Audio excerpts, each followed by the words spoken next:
Hoje o Democracia vai tratar do Janeiro Branco, que é um projeto de lei aprovado recentemente aqui na Assembleia, de autoria do deputado Elisandro Sabino, dedicado aos cuidados com a saúde mental, prevenção da depressão e da ansiedade. Nós estamos recebendo aqui no estúdio da TV Assembleia os nossos convidados, começando pelo psiquiatra Ricardo Nogueira, que está aqui ao meu lado, a Atena Camargo, que é psicóloga, e também o Guilherme Neves, que é psicólogo da Aporta do Rio Grande do Sul.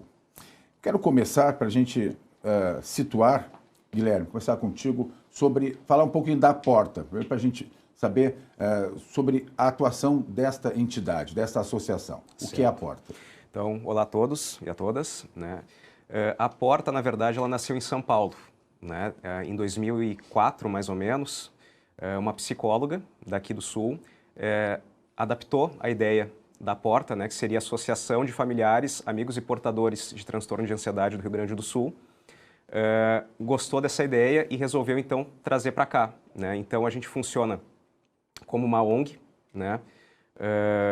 Contemplando, então, não só a ansiedade, mas a ansiedade como um reflexo, né, de um contexto todo social que a gente vive hoje, né? Então, tratamos diversos transtornos lá também, né, onde a ansiedade aparece, né? Então, a gente recebe essa demanda social, fazemos o acolhimento em primeiro momento e depois, então, a gente segue ou para atendimentos individuais, psicoterapia ou atendimento em grupo, né? Então, seria essa proposta da Porta, fora as palestras também que a gente promove por aqui, por Porto Alegre, né? Sim, como é que é o acesso das pessoas? Elas procuram? Como é que é o atendimento? O acesso bom, nós temos algumas divulgações, né? Facebook, Instagram e o próprio contato de palestras também que a gente consegue captar o pessoal interessado, né? Então, eles nos procuram e a gente segue, então, fazendo o primeiro contato através de uma triagem, né, de um acolhimento. Enfim, daí nós começamos a ver qual é o objetivo desse indivíduo dentro da instituição, né? Se ele se beneficiaria mais com um atendimento de grupo ou uma terapia individual, né? Então, a gente segue atendendo. Isso tem custo para esse tratamento? Como é que ele... Atualmente, nós seguimos com uma ajuda de custo para a instituição, né? É um valor social, né? Então, temos uma certa contribuição para a instituição, né? Perfeito. Atena, psicóloga, tu atuas em clínica?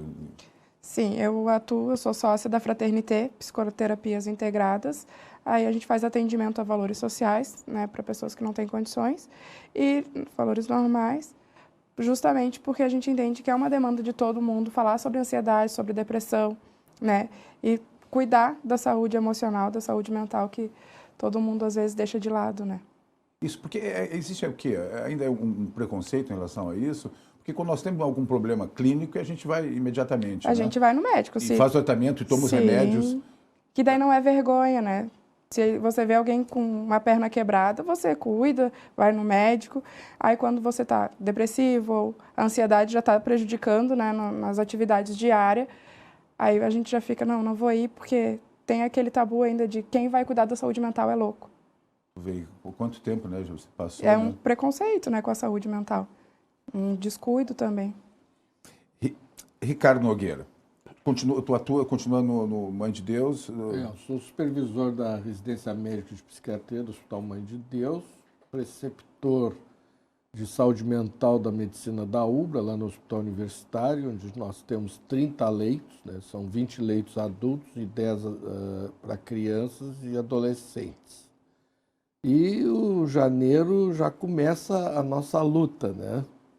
Nós estamos com a campanha que está terminando agora em janeiro, que é da prevenção ao suicídio, que nós coordenamos, na verdade eu dou uma consultoria técnica para o Gente Ajudando Gente, e é uma campanha muito bonita, vocês devem ter visto, né? Foi a maior campanha da história que nós tivemos aqui no Rio Grande do Sul, e nós vimos que cada vez mais, infelizmente, nós temos os números de suicídio maiores.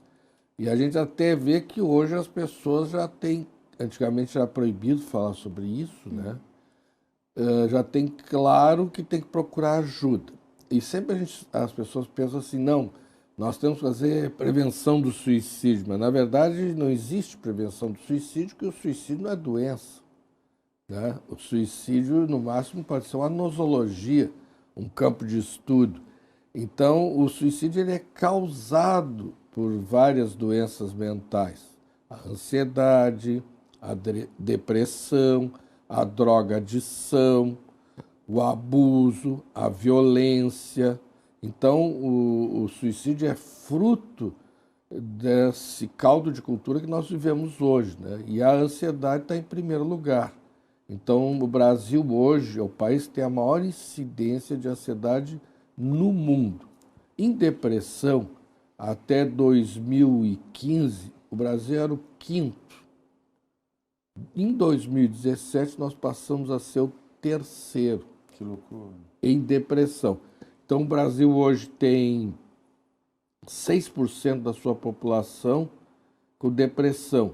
6 vezes mais do que a esquizofrenia, que hoje atinge 1%. Então, era aquilo que tu estava falando inicialmente na apresentação, que as doenças mentais, conforme a época, ela vai mudando a sua epidemiologia. Então, antigamente, né, eu que sou mais antigo aqui, sou o patriarca, aqui, o pioneiro, um dos pioneiros, né? Antigamente, no hospital psiquiátrico, tu chegava assim, 50% era esquizofrenia. Hoje, muitas vezes chegam pacientes encaminhados para nós, principalmente no Hospital Universitário de Canoas, com hipótese diagnóstica de esquizofrenia. Só que é uma hipótese errônea, porque às vezes o paciente tem sintomas psicóticos, está num surto psicótico, mas ele está num transtorno depressivo momentâneo, né, com sintomas psicóticos. Então, equivocadamente, as pessoas, parece que eu tenho que estar brigando com o pessoal que caminha para lá, porque todo mundo parece que só sabe o F20.0, que é da esquizofrenia paranoide. E a esquizofrenia, mesmo assim, não é só paranoide, né? Tem vários tipos de esquizofrenia. Mas quando tu vai estudar, tu vai ver que hoje esquizofrenia é um número muito reduzido. E muitos desses pacientes que o pessoal equivocadamente coloca como esquizofrenia, na verdade tem retardo mental. E parece que o pessoal tem uma dificuldade, um preconceito com retardo mental. E nós estamos chegando à conclusão, eu fui psiquiatra da SUSEP há 500 anos atrás, quando eu era guri, né? E eu notei lá, fiz na época um estudo, não foi um estudo aprofundado, que um número muito grande dos pacientes tinham retardo mental. Os chefes eram psicopatas, né? Tinham um transtorno de conduta antissocial. No entanto, a soldadesca, como a gente diz, o resto da quadrilha, era um bando de débeis mentais. E a gente vê hoje que nós estamos numa situação que a nossa juventude, né, e hoje cada vez mais os problemas psiquiátricos e mentais estão ocorrendo na juventude, porque assim, ó, um velho, para um paciente idoso, a possibilidade dele morrer daqui a 2 anos é mínima. Para um jovem é muito alta, é altíssima. Um jovem, daqui a 2 anos, tem muito mais probabilidade de morrer do que um idoso. Por quê? Porque a maior causa de morte entre os jovens são acidente de trânsito, violência, homicídio, suicídio entra em terceiro. Né? O idoso não. O idoso não. O idoso se cuida. Está mais protegido. Não, que negócio é esse? Esse negócio aqui está muito bom. Depois que criaram esse tal de Cialis e Viagra, esse negócio ficou bom demais. Deixa assim que tá bom. Eu tenho a minha previdência, eu estou garantido. Então o que acontece? A ansiedade está no jovem. O velho não. O velho está tudo dominado. Ele é o muro de arrimo. Ele é o provedor. Inclusive, quando o pai não paga a pensão do filho, quem paga é o avô. Sim. Entendeu? Então, por exemplo, a maioria das cidades brasileiras, a maior renda hoje, entre os 5.000 municípios, é a Previdência Social. É a Previdência Social. Daquelas pequenas cidades lá do Nordeste, quando chega o dinheiro da Previdência é uma festa. Porque aí tem dinheiro nos mercadinhos, né? As tias tudo passam lá no vô para pegar o mensalão, o mensalinho, aquele, como é que é o pacotezinho, aquele do supermercado lá, entende? Os vovôs são os mimosos aí na comunidade. Eles estão mais protegidos. A ansiedade que agora a gurizada tem que jovens. lutar, mano. Bom, falando da história, antes de a gente entrar pontualmente, né, nessas questões e como tratar, como encaminhar, né, em relação à depressão, em relação à ansiedade, que, né, são os pacientes com que vocês lidam, o Ricardo estava falando a questão de como o conceito, né, de loucura, o conceito dos transtornos e problemas mentais aconteceu ao longo da história. Isso se modificou, né, e a gente está vendo que ainda nós estamos lidando com tabus, né, em pleno século XXI. Tá falando, o Foucault tem a história da loucura, que ele trata realmente, né, de como isso se deu ao longo do tempo.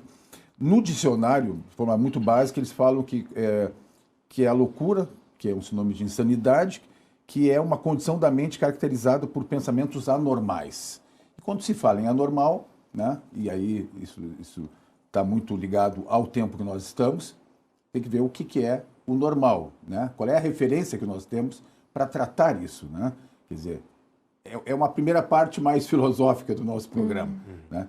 E isso se deu de forma diferente ao longo do tempo, né? Eu acho que a primeira questão, né, em relação à saúde mental em si, esse conceito de normalidade, a gente já vê hoje em dia que saúde não significa mais ausência de doença, né? Que isso já vem quebrando, na época da reforma psiquiátrica também que a gente teve aqui no Brasil. Então, uma integração, né? Saúde como um todo, né? Seja social, familiar, né? Também algo que hoje a gente está tentando quebrar, que é um tabu sobre como tu conecta a tua noção de espiritualidade também, né? O que tu busca como uma forma de te sustentar mesmo na sociedade, né? O que tu busca, né? Como te conectar com os teus processos internos, mentais, né? Então é muito complexo hoje, né? A normalidade passou e tem passado por um conceito cada vez mais com mudanças, né? Então a gente tem uma gama muito grande de recursos para utilizar tanto a normalidade quanto a saúde mental como conceitos. Sim. E como as pessoas chegam, né, para tomar essa iniciativa e ir a procurar um psicólogo, um psiquiatra? O que motiva? Geralmente são os terceiros, né? As pessoas que estão ao redor que começam a notar que a pessoa está muito ansiosa, que ou ela está nervosa e não está conseguindo andar na rua, né? Alguma coisa está desconfortável para ela, né? Ela não está na sua normalidade, né? As atividades diárias que ela faz, ir para o trabalho, ir para a faculdade, para a escola, aquilo ali já está tendo um certo impedimento, né? Ela pode ter a preocupação dela, mas a preocupação já está em excesso, né? Ela começou a fazer coisas que ela não fazia antes, né? O jeito que ela levava a vida já não está como sendo antes. Aí é alguém falando, a namorada, o pai, a mãe, fala assim, tem alguma coisa estranha. Os outros observam melhor. Os outros observam, né? Até as reações físicas começam, né? Porque é um nervosismo, daí é aquela coisa que fica mexendo a mão. E vai prejudicando. Sudorese, tudo isso vai aparecendo, aí opa. Porque para quem está legal, assim, seguir uma rotina, que é acordar, né? Levantar, sair da cama, tomar um banho, né? Escovar os dentes, se arrumar, tomar um café. Parece uma coisa muito básica, mas se não tiver legal, tiver com algum transtorno, alguma dificuldade, esses atos simples e cotidianos são um terror para a pessoa. Se torna uma tarefa difícil a se fazer, né? E se a gente for pensar, o OMS diz que saúde, como, né, saúde é bem-estar físico, mental, é um complexo, é tudo junto, não é uma coisa só. Antes era só a ausência de doença, hoje em dia já mudou. Então é preciso a gente olhar para o todo, porque a gente é um ser complexo. Um outro detalhe, eu acho que é importante se colocar que a ansiedade e o estresse em si também, eles não são o problema. Né? Nós precisamos dessas reações fisiológicas também para a gente conseguir fazer nossas atividades normais no dia a dia. problema é quando ela começa a sair fora do nosso controle, né? A gente começa a ser dominado por essas reações. Então a gente começa a ter, por exemplo, como foi dito aqui, automatismos, né? Um simples escovar de dentes, por exemplo, uma higienização pode se tornar algo muito complicado, né? Pode ser algo extenso, né? Cansativo. Por quê? Né? Coisas do dia a dia. Não, mas aí que tá. É que aí entra uma questão chamada motivação. Que motivação eu vou ter para acordar para quê? Se eu não Sim. tenho trabalho, se eu não tenho o que fazer, entendeu? Então, veja bem, o Caetano disse que na Bahia a gente não nasce, a gente estreia. E na Bahia a gente não vive, a gente brilha. Então, para quem vai estrear e brilhar, tem motivação de tomar o seu banho, né? Ficar todo bonito, perfumado, botar a sua melhor roupa, né? Então, todas as manhãs eu acordo, tenho que ir para o hospital universitário, receber os meus alunos da medicina da UBRA, à tarde tenho que supervisionar os meus médicos residentes do Hospital Mãe de Deus. Isso é uma motivação imensa. Às vezes tu tá assim, podre, como a gente diz, né? A gente nem dorme tanto, né? Porque depois de uma certa idade, né? Quando a gente fica idoso, a gente dorme menos porque quer acordar logo, para que isso não acabe, entendeu? E, Aproveitar o máximo. Exatamente. Mas para o jovem é uma tortura, porque ele nem estuda, nem trabalha, e aí ele está ferrado. Porque existe uma coisa chamada democracia econômica. Quando eu estou com dinheiro no bolso, eu fico bonito. Eu até canto. Se eu vou chegar na garagem, olhar lá a minha 4x4, eu já fico mais bonito ainda, né? Agora, se tu vai ter que entrar na fila do busão para enfrentar uma outra fila lá para tentar ter uma oportunidade de emprego. Aí, quando abre uma loja em Viamão, tem 10 mil lá na fila. Aí, como diz o meu paciente, é desleal, tio. É desleal. Eu não tenho chance. Aí, o outro paciente tem curso superior, vai fazer concurso. É idêntico. Tem 10 mil. Esses dias abriu um concurso para coveiro na cidade do interior. Aí tinha gente com mestrado da fila para ganhar 1.000 e pouco. Aí, meu amigo, A motivação onde é que está? A motivação, né? E quanto às doenças, só para pegar um gancho, voltando ainda, para não deixar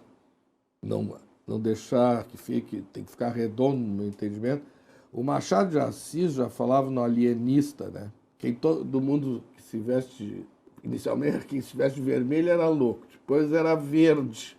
E aqui no mundo é assim. Vou te dar um exemplo. O CID é um livro que dá a classificação internacional de doenças. Nesse livro, há 50 anos atrás, homossexualismo era doença mental. Hoje, não é. Hoje, travestismo é doença mental, mas homossexualismo não é. E o Tancredo Neves, quando se elegeu, disseram para ele assim, doutor Tancredo, por que o senhor não vai fazer aquela viagem tradicional de todo presidente eleito, que é ir naqueles países lá, que o Brasil sempre manteve relação, é uma tradição, Estados Unidos, Inglaterra, principalmente a Inglaterra, França. Não vou. Por que o senhor não vai para a Inglaterra, rainha lá e tal? Não vou. Sabe por que eu não vou? Porque lá, 50 anos atrás, homossexualismo era crime e era proibido e era preso.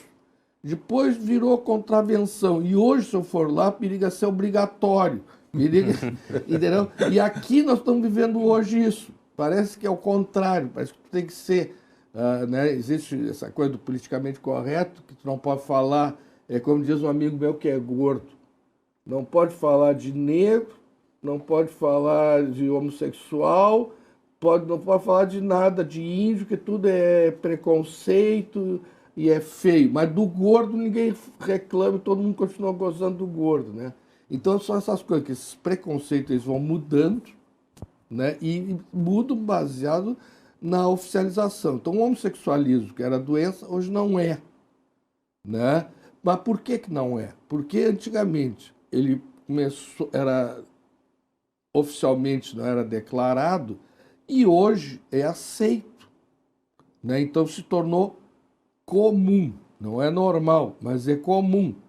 E como dizia o Tancredo, hoje parece que está até sendo quase obrigatório, né? Porque parece que aquilo que era chamado das minorias hoje é a maioria, né? Eu acho que a minoria é o contrário, né? Às vezes nos ambientes onde eu trabalho eu me sinto, sabe, que eu sou eu a minoria, né? E claro que hoje muda a visão que tu tem das doenças. E nós estamos falando em pouco tempo, quer dizer, essa evolução, essa instabilidade, não saber exatamente, né, como classificar e a dificuldade de diagnosticar também, né?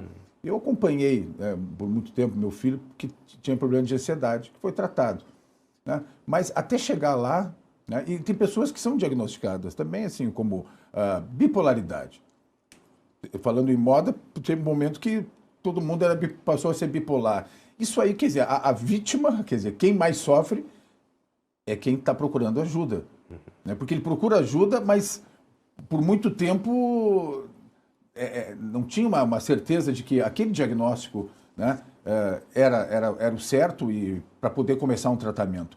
Isso aí vocês veem que isso melhorou ou ainda há muita incerteza na hora de tratar? Porque quando é um problema que tu faz um exame, né, um problema físico, tu detecta por um raio-x. Objetivo, exato.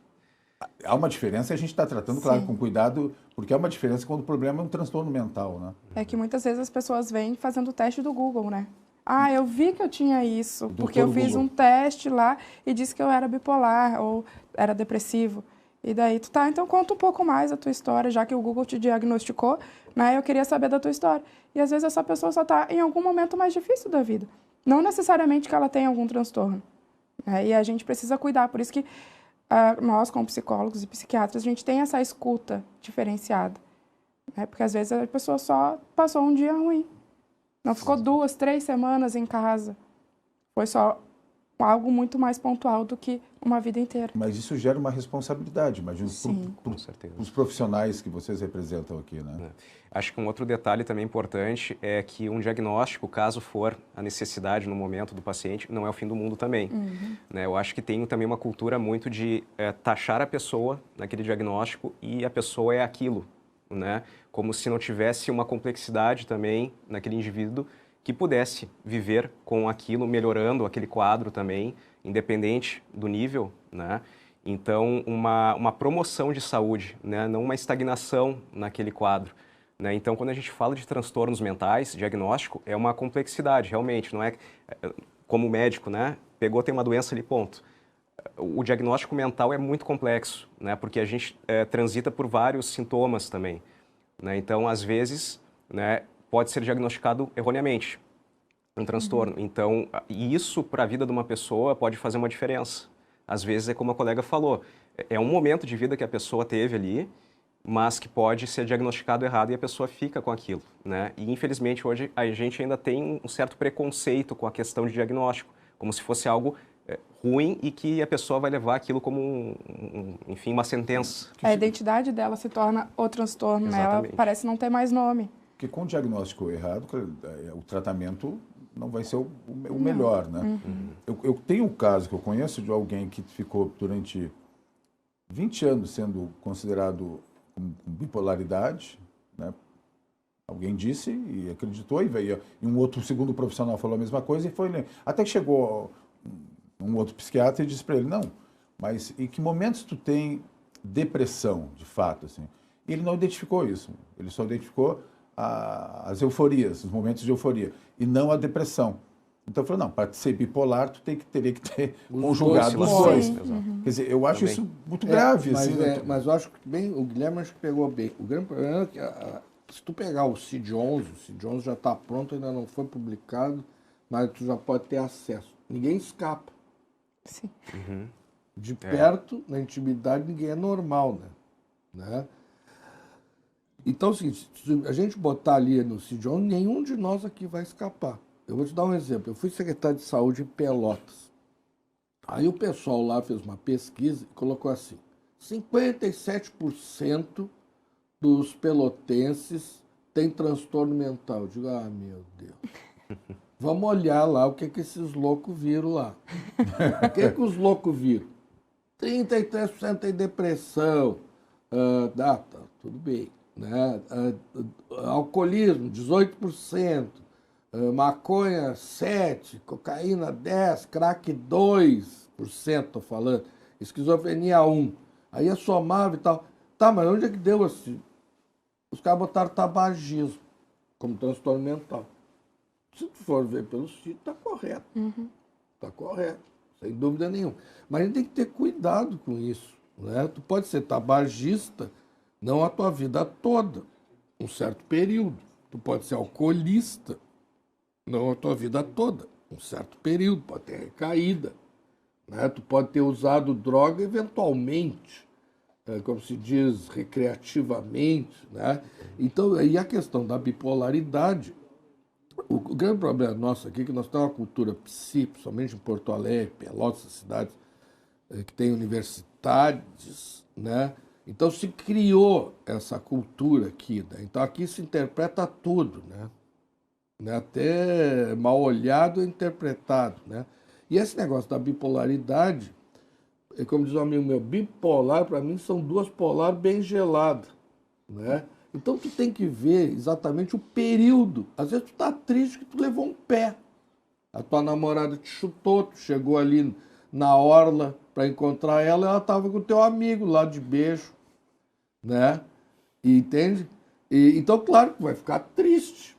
Né? Agora, se essa tristeza permanecer por um período acima de 6 meses, ou, por exemplo, mais concreto, um luto, uma perda. O luto é normal. O anormal é não ter luto. O luto é normal até 1 ano e meio. E muitas vezes todos esses sintomas, que a gente chama de sintomas charlatães, falsos, eles são nada mais, nada menos do que transtorno de ajustamento. Então tu te mudou. Nós temos uma página no Facebook que é Prevenção ao Suicídio, do Centro de Promoção à Vida, o CPV e Prevenção do Suicídio. Nós atendemos 23 países no mundo. São 6 mil seguidores. Sendo que esses 23 países é só brasileiro. É brasileiro que está em Portugal, Moçambique, Angola, Japão, Austrália, Iraque. Né? Brasileiros estão lá, que estão deprimidos, que estão lá, estão sozinhos. Entendeu? Esse dia eu conversei com um rapaz aqui de Porto, tudo a maioria que é Porto Alegre mesmo. Então ele diz, nós estamos aqui para eu estou na cidade do Porto e tal. Né? E aí a gente conversa, orienta, mas quem sabe, eu vou me matar, te acalma, para aí, vamos lá, vamos ver. Aqui a gente caminha direto, né? Lá eu digo, aí tu vai ter que procurar a sociedade. Em Portugal tem tanta depressão e tanto suicídio que lá tem 2 sociedades de prevenção ao suicídio, a portuguesa e a de Portugal, né? Então, é isso que a gente tem que saber discernir os diagnósticos, né? Então, muitas vezes é um simples transtorno de ajustamento. O caso dos universitários. O que aconteceu? Com essa mudança do Enem, né, vem gente lá do Nordeste, do Norte, para estudar em Jaguarão, lá no interior. Né? Aí vem um índio que entra na URGS, aí todo mundo marginaliza o índio. Nunca viram frio. Isso faz muita diferença. Exatamente, a cultura é outra, entendeu? Os caras ficam... tá deprimido.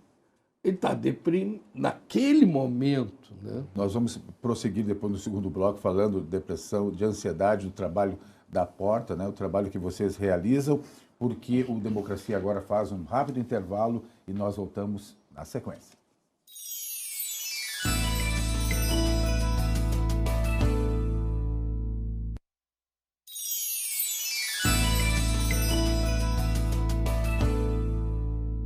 Voltamos para a segunda parte do nosso Democracia de hoje. Nós estamos destacando o Janeiro Branco, esse projeto de lei aprovado aqui na Assembleia Legislativa, por iniciativa do deputado Elisandro Sabino, que trata de cuidados em relação à saúde mental e prevenção da depressão e também da ansiedade. Nós estamos recebendo aqui o psiquiatra Ricardo Nogueira e os psicólogos Guilherme Neves e Atena Camargo. Eu queria falar até do trabalho da Porta, já que não vamos entrar nessa questão da ansiedade. O que vocês têm realizado? Como é que vocês estão vendo, né, a evolução dos tratamentos? Quanto tempo uma pessoa precisa se dedicar a isso? Né? E a questão depois também da medicação, né, onde entra, né, a questão mais do psiquiatra. Na Porta, vocês têm também psiquiatras? Atualmente só psicólogos. Só psicólogos. Então, isso define um tipo de tratamento? Com certeza. Né? O que a gente tem observado, né, dos atendimentos, nós estamos vivendo, eu acho que não é novidade para ninguém, né, uma situação aqui em específico em Porto Alegre de uma insegurança geral, né? Então, nós temos, assim, comparado a anos atrás, décadas atrás, um empobrecimento nessa capacidade de relações, porque estamos muito reclusos, né? As pessoas estão adoecendo com mais facilidade, né? Então, assim, o transtorno de ansiedade, quando eles nos procuram, a gente já sabe que é um reflexo de algo muito maior, né? Então, a gente procura trabalhar muito mais o que esse indivíduo apresenta de potencialidade para desenvolver como recurso social, né? Investindo nas relações, principalmente, para então a gente começar a ir pelas beiradas, né? Conseguindo desconstruir essa ansiedade que nada mais é que um reflexo, né? Como eu falei anteriormente, a ansiedade nada mais é do que uma reação, né? A gente julga ela negativa ou positiva dependendo do grau que ela tem na nossa vida. Né? Então, o que a gente tem conseguido observar é isso, né? Uma presença assim, de um empobrecimento geral nas qualidades de vida, né? Que acabam daí culminando num transtorno, alguma coisa que vá surgir com a ansiedade junto. E acaba incapacitando a pessoa, né? De fato. Né? Com certeza. E esse tratamento, ele é um tratamento que, isso, claro, naturalmente vai variar de paciente para paciente, mas ele precisa ser tocado de forma permanente, por muito tempo. E como é que começa a sentir o que motiva, né, que está falando em motivação para levantar da cama de manhã, o que motiva a pessoa a permanecer dentro desse tratamento e seguindo as orientações de vocês? Primeiramente, ela conseguir ver o benefício que a terapia traz para ela. Né? Eu acho que sempre a porta de entrada de um atendimento psicológico, ela conseguir ter uma aliança boa com o seu terapeuta, né? Ter uma liberdade de expor, né, a sua vida, fundamental. E conseguir ver os ganhos que isso vai tendo, né? Quebrar um pouco aquele paradigma que quem faz terapia é louco, né? Que é uma coisa que ainda a gente vê, infelizmente. E então integrando, né, esse ganho numa vida, né? Que é atravessada por diversos papéis, né? Que tu tem que exercer na sociedade, né? Cobranças, demandas, enfim, é uma complexidade. Então esse ganho, essa noção de ganho, de benefício, com certeza vai incentivando a pessoa a buscar mais, né? Buscar se melhorar, né? E seguir um tratamento. Procurar uma vida saudável, né, para ela. A relação, eu estava falando um pouco da relação de confiança, né, que tem que se estabelecer. Aí há uma responsabilidade grande, né, do profissional em conduzir isso.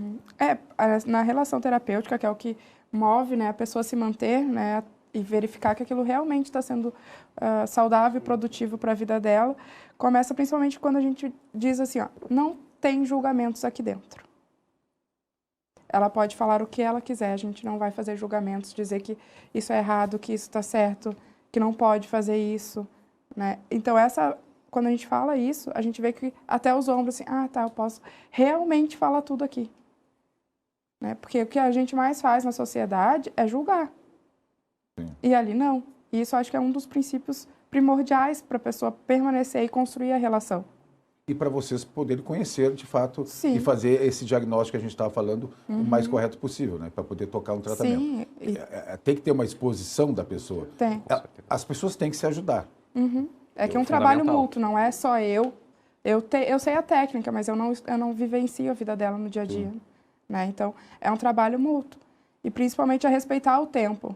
Eu não posso querer colocar tudo que eu conheço ali se ela não está preparada. Né? Então, é aos poucos. É devagar, de acordo com o passo dela. Não com a minha ansiedade. Com a ansiedade dela que a gente vai trabalhar.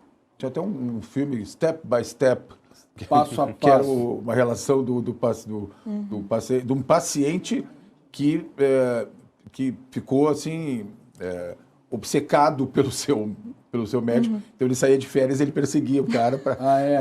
com Tom Murray. Exato. Chato aquele filme. Né? Muito chato. Pois é, mas nós vivemos uma realidade aqui que é de massa.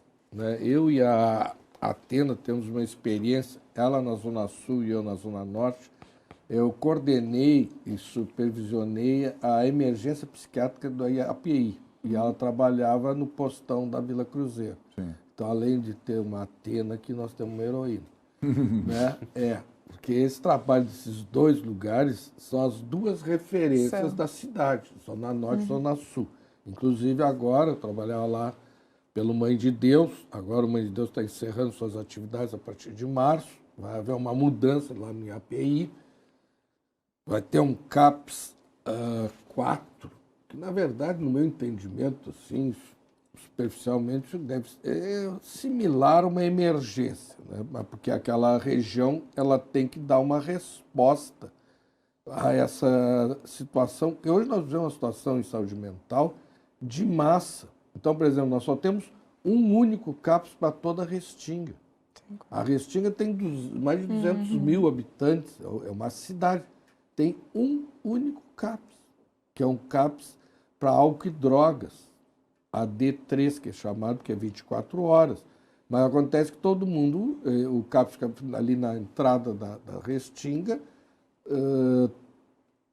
há uma necessidade, porque essa questão da ansiedade hoje ela é uma grande realidade.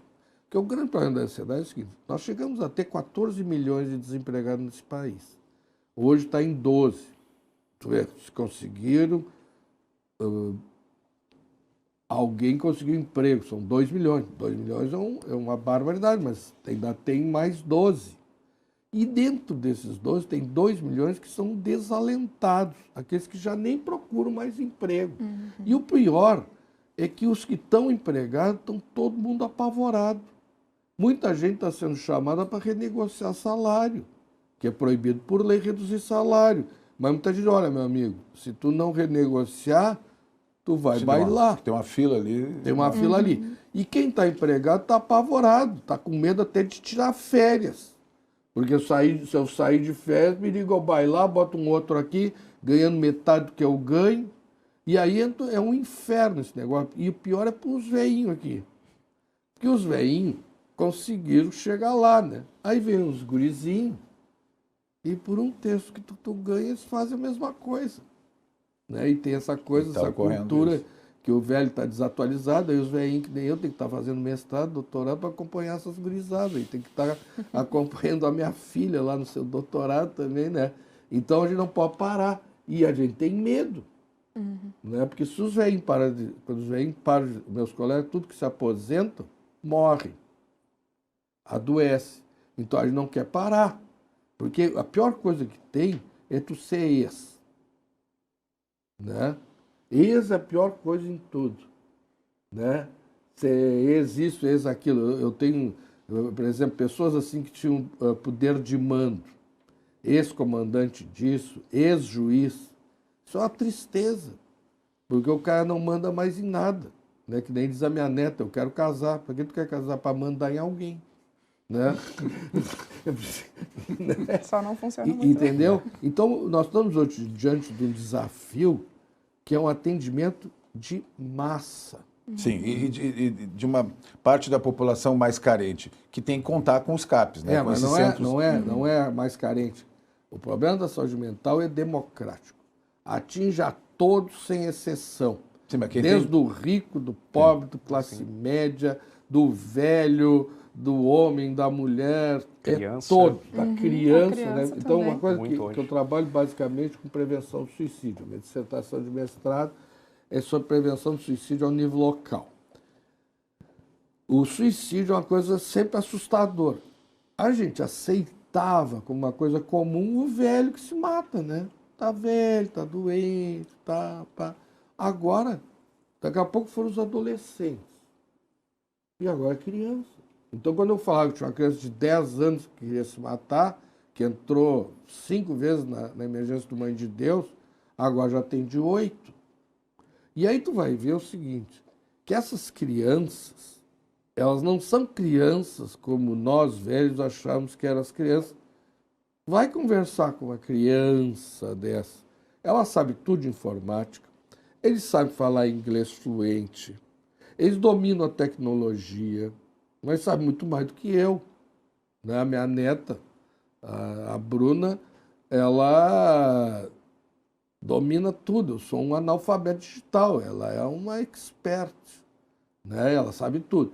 Essas crianças dominam essas redes, dominam tudo isso. Só o que acontece? Elas procuram o que elas não recebem no mundo de convívio na rede. E aí, conforme a doença delas, elas vão se achar. Então, tem as meninas com anorexia, que ficam lá mostrando seus ossinhos, os meninos e meninas que querem se matar, tem vários grupos orientando. Aí, quando tu vê essas meninas quando se suicidam, tu pega todas as transcrições, que se chama, da internet, não tem, e a maioria em inglês, porque eles entram em grupos globalizados, não tem um erro de inglês. Então, quer dizer, eles dominam essa coisa tecnológica. Mas, no entanto, os coitados não têm, eles têm uma inteligência acumulativa, mas não têm emocional. Então, assim, o menininho lá que vê a guriazinha que ele gostava, que ele queria ficar com o amigo dele, ele se desmorona. E ele quer se matar. Entendeu? O outro menino que domina toda a internet, ele entra na internet e conhece um mundo. Ele conhece tudo. Ele sabe em tudo que tu imaginar. Ele diz assim, é desleal. Eu não tenho chance. Eu não tenho chance. Mas por que tu não tem chance? Eu não tenho chance porque eu não tenho um iPhone. Eu não tenho um American Express Black Limited. Porque se eu tivesse isso, eu sou bastante inteligente. E aí é outro problema. Que a inteligência é o maior inimigo. Quanto mais inteligente, maior o risco. Porque os débeis mentais, isso aí não tem problema, eles se contentam com qualquer coisa. Mas o inteligente não. Ele quer um iPhone 11 com câmera tridimensional. Nem sei o que é isso. Entendeu? Para ele aquilo é tudo. Porque se ele não tiver esse troço, os outros têm. Entendeu? E ele não pode entrar não sei no que. Eu só consigo entrar no computador e na internet na escola. Porque em casa eu não tenho. Né? Então é desleal, eu não vou ter chance. E essa frustração, né? Parece que aumenta até né, nesse meio tecnológico, como está dizendo, né? Ele tem há uma preocupação de vocês com isso, com o uso abusivo, por exemplo, de aparelhos, esse isolamento, né? As pessoas Sim. parecem, né? Os jovens parecem tão próximos, mas ao mesmo tempo afastados. É porque daí se perde a relação do contato, né? Contato olho no olho, do abraço, já não está tendo mais. Se for pensar nas populações carentes, né, as que estão mais vulneráveis, por exemplo, os pais têm que trabalharem.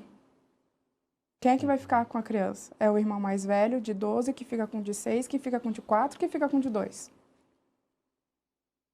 Aí, se não trabalha, daí a mãe também não tem como ficar em casa, porque ela precisa trabalhar para sustentar, porque o pai já sumiu. Não, e o que é pior, até a avó. Aí a avó que avó cuida, a avó trabalhar trabalha. também. Graças a Deus que tem, mas aí não... Se perde essa relação. Daí, quando a mãe chega às 10 horas, às 11 horas da noite, os filhos estão dormindo. Fica difícil dela perguntar como é que foi o dia. E como foi teu dia, já é uma atenção que eu estou dando. mas aí tem um outro problema também. Aí tem aquela mãe que trabalha todo dia, trabalhadora, eficiente. Ela chega em casa, ai mãe, não sei o quê. Ah, para aí. Agora tem que falar com fulano. Ah, para aí. Ah, eu quero janta, mãe, me dá uma janta. Não, agora vai lá na geladeira e pega. Ah, vamos comer aqui junto. Não, agora o Pedro vem me pegar aqui e vamos embora. Então, assim, aí as crianças falam pra gente. Aí, quando eu quero a atenção da minha mãe, ela tá saindo com o namorado dela. Do outro lado. E eu não. As relações estão bem frágeis. Né? Tá difícil de manter esse contato com o pai, com a mãe, até com o próprio irmão, às vezes. E isso é bem preocupante. O quanto ocupa, né? Porque, novamente, é uma ferramenta, né? Mas está a serviço de quê? O que essa ferramenta está ocupando na vida desse indivíduo que está se construindo? Né? Então, até tem uma pesquisa recente que já mostra que as crianças que estão em contato com o uso abusivo da tecnologia já estão com dificuldade de reconhecer emoções. Né? Então, né? Algo que era para nos ajudar também está servindo contra, né? E hoje já tem uma doença, que é chamado de vamping, que são os vampirinhos. Eles ficam a madrugada inteira jogando os games, né? Hoje os games são mais vendidos que os ingressos de cinema. Os games, né? E porque ali no game ele vive, ali no game ele pode matar, Sim, ele pode constrói a assaltar, realidade paralela. ali ele é poderoso, né? E ficam disputando. Aqui em Porto Alegre, por exemplo, tem um menino aqui que foi o gol mais bonito da FIFA, lembra? Ele é de uma equipe aqui de meninos que jogam na internet. E eu conheço um casal de meninos que ele introduziu a menina na internet, nesse negócio de games, e a guria, para variar, essas gurias são os avião, né? O que diga pela minha neta lá, esses guris são meio moloides, né? São meio lentos. A guria virou blogueira e fez um sucesso danado, e a guria se foi e ele ficou para trás. A guria agora está em São Paulo e ele bailou na curva. E ele diz assim, eu que botei ela nesse bailei. Eu tenho 3 minutinhos, eu queria, né, dividir então com vocês. Bem em cima de sim, identificando, né, a pessoa se tocando, que é mais difícil, ou a família, os amigos, identificando algum transtorno, a questão da ansiedade, da depressão, né? Qual é a orientação de vocês? Aí tem 1 minutinho para cada um. Acredito que assim, o suporte é fundamental, né? Que a pessoa consiga estar mais atenta ao indivíduo, né? Algo que hoje é um desafio, infelizmente ainda é um desafio, né? Por esse afastamento natural que a gente tem observado, mas então que as pessoas larguem um pouquinho, né, o seu celular, né, a sua televisão, sair um pouco da sua zona de conforto e voltar para a relação, né? Voltar para esse núcleo que é tão fundamental para a gente construir, parece pouco, mas de família em família a gente vai construindo uma sociedade novamente saudável, né? Então eu acredito muito nisso, que a gente possa estar integrado novamente. E a porta para fazer contato, acessar a porta, pode ser pela internet? Pode ser pela internet. Temos a página do Instagram, né, Porta RS. Facebook também temos a página. A porta junto, né? A porta junto. Com a associação. Isso. Atena. Primeiro é a pessoa se conectar com ela, que é o mais difícil, né? Como o Guilherme tinha dito, a gente não está mais sabendo lidar com as emoções e nem sabe qual emoção a gente está sentindo, né? Então, é a pessoa se conectar e ver o que realmente está trazendo dificuldade para ela. A partir do momento que ela começa a se conectar e a perceber que alguma coisa está diferente, que ela não é assim, né? O que está atrapalhando o dia a dia dela procurar ajuda, né? Além das pessoas que estão em volta, eu falei da família e amigos, mas tem a escola também, né? Sim, os professores. Os professores estão orientados. São fundamentais. De alguma forma para isso. Alguns sim, né? Mas os professores são fundamentais porque, se for pensar, a maior parte da nossa vida, na vida estudantil, ela... E quando acende uma luzinha, doutor Ricardo, quando acende uma luz, né, que a questão principalmente da depressão, que leva, infelizmente, ao suicídio, que normalmente há um sinal, né? As pessoas sinalizam de alguma forma, muitas vezes pedindo socorro. Como agir nesse caso? Eu acho que o principal é tu saber a diferença entre tristeza e depressão. Para ter depressão tem que ter 3 quesitos. Perda, que é morte, a perda de um ente querido, por exemplo. Abandono, alguém que te abandonou, tu não me abandona. Né? Se tu me abandona, não me convida para vir aqui para Democracia, eu me deprimo. Não, o que é pior. Muita frequência, então. Graças a Deus, porque senão eu vou me sentir rejeitado. Então, são esses 3 pontos. Perda, que é morte, abandono e rejeição. O abandono, tu pode esquecer de mim um pouquinho durante um mês, mas no outro me chama, pelo amor de Deus. Sim. E pior é a rejeição. Não, esse aí não. Não quero mais, eu estou aqui, mas não te quero. Ah, meu Deus do céu. Não me toca. Agarrei nojo. Né? As alemãs são assim, elas agarram nojo e não tem mais jeito, né? Tu que é polaco, tu sabe como é que é, né? Então, a gente tem que ter essa clareza. E são coisas muito comuns que acontecem com nós, com nossos amigos, né? E a gente tem que ter esse olhar. O que está vendo contigo, Antônio? Tu está diferente, está com o olhinho caído, ombrinho para baixo, boquinha arqueada. Aí eu abro né? meu coração. Porque quando tu me convida para vir aqui no Democracia, eu tenho que tomar banho, botar um perfuminho, eu venho bonito, né? Venho na pontinha dos É a cascos. motivação. Motivação, na pontinha dos cascos. Aí muita gente, eu estou lendo um livro que vocês devem ler, Motivação 3.0, que a gente acha que dá motivação é que tu vai ganhar dinheiro. Eu não ganho nada para vir aqui, mas isso me motiva, entende? Para poder compartilhar aquilo que eu acho que eu sei e, na verdade, a gente vem aprender. Né? Por exemplo, a Atena tem uma experiência, né? no postão da Cruzeiro, da SUSEP também, no IPF, estou fazendo um marketing aqui, né? A associação A Porta lá do Guilherme. Pô, então isso é muito importante, porque na vida o que é importante é ocupar espaço. E quanto mais espaço tu ocupa, melhor. Só que chega uma época da tua vida que tu não consegue ocupar espaços e tu vai perdendo espaço. E aí o único espaço que te sobra é do teu corpo. E aí tu adoece. Por isso que o velho não pode perder espaço, porque senão ele só sobra um único espaço, que é do seu corpo, e ele adoece. Aí o único que vai dar atenção para ele é o médico, é o psicólogo, então ele tem que adoecer, porque ninguém mais dá bola para ele. Como concluir? Bom, teria até todas as relações da depressão, né, falando em todos os pontos por onde ela entra.